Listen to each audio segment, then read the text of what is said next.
אנחנו חיים במציאות שבה נדמה שהריב שולט, שהכעס הוא הדרך היחידה לתקשר. אבל מה אם כל מה שלמדנו על הצד השני הוא פשוט לא נכון? מאז ומתמיד לימדו אותנו לחשוד, לפחד ולראות באחר אויב. נוצר לנו בראש אויב מדומה, ומתחנו בינינו קווים שלא היו קיימים באמת. אבל האמת היא שיש פה טעות ענקית.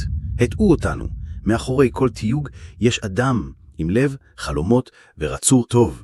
כשבוחרים לכבד במקום לשפוט, כשמחפשים את הטוב ולא את הרע, נפתחים עולמות שלא שיערנו.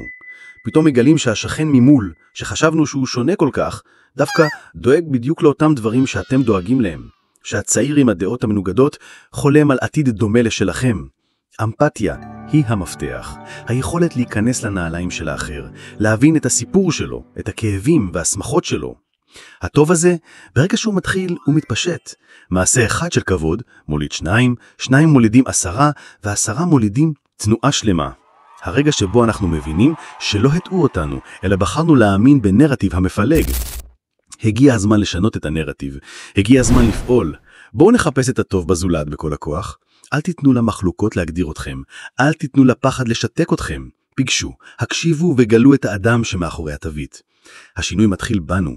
בואו נבנה פה עתיד של כבוד, הבנה ואחדות.